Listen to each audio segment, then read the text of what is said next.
moments when the whole world listens, for much is at stake. I'm at the foot of the ladder. The 11-foot beds are only depressed in the surface about 1 or 2 inches. I'm going to step off the limb now. That's one small step for man, one giant leap for mankind.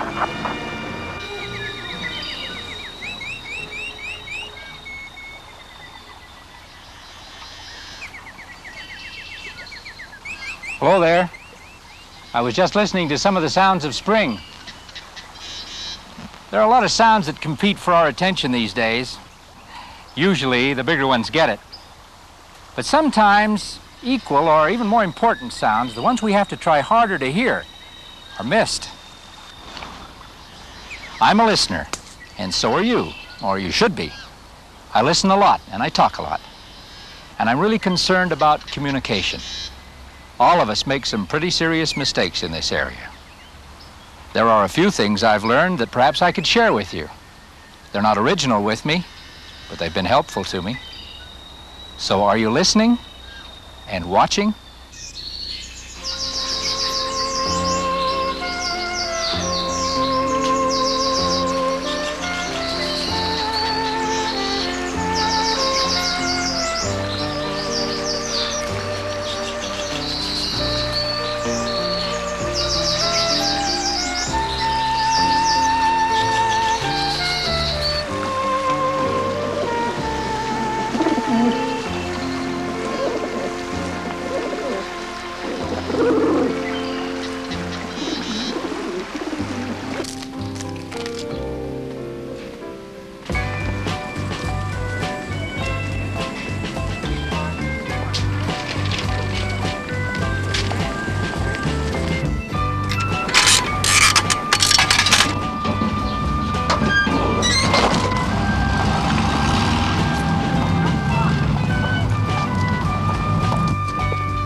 This house belongs to some friends of mine, Roger and Joan Manning.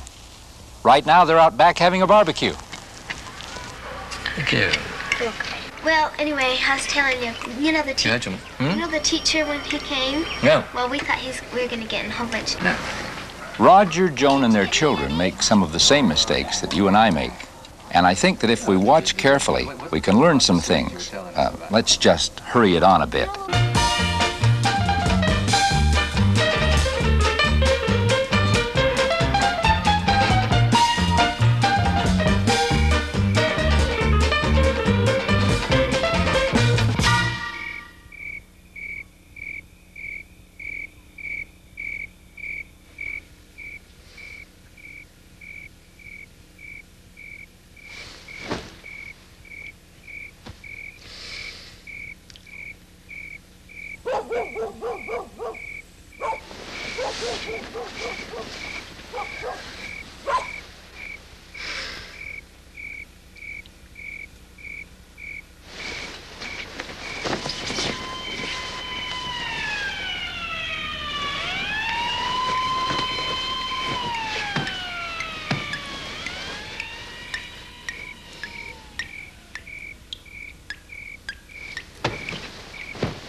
What's going on here, Rick? Oh, hi, Dad. Why aren't you asleep? Well, that's what I would like to know. What in the world are you doing?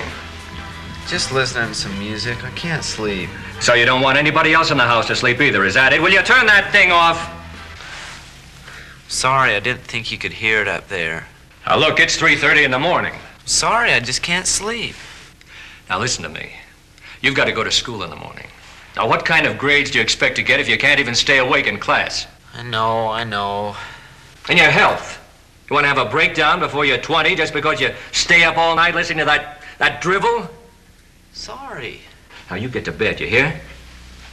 Now, if this father had been listening, not just to crickets and the dripping tap, if he'd stopped talking long enough to listen, he might have learned some important things.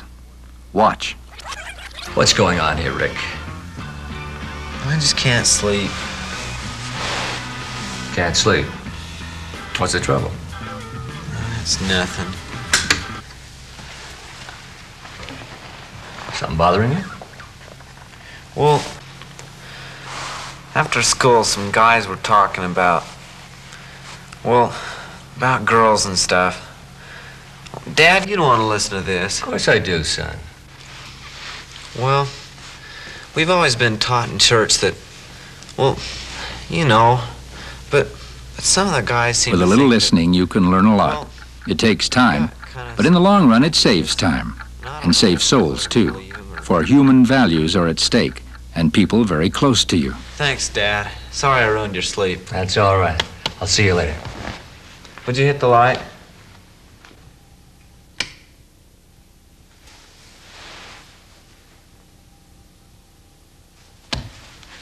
Unfortunately, most of us are pretty bad listeners, in spite of the fact that listening is one of our major occupations. In fact, of all the time we spend with our family, at work, in church, in all areas, the average person spends 70% of his waking hours in communication, 9% in writing, 16% in reading, 30% in talking, and 45% in listening. Oranges, eggs, and 2 quarts of milk, okay? Eggs and milk, right. Bye, sweetheart. Be a good girl. Bye. And oranges. Oranges, eggs, and milk, right. Bye-bye. And listening, in which we spend most of our time, is the aspect of communication at which we're least effective, and the one at which we should be most effective. Because without listening, there is no two-way communication. Hey, come on, why aren't those shoes on?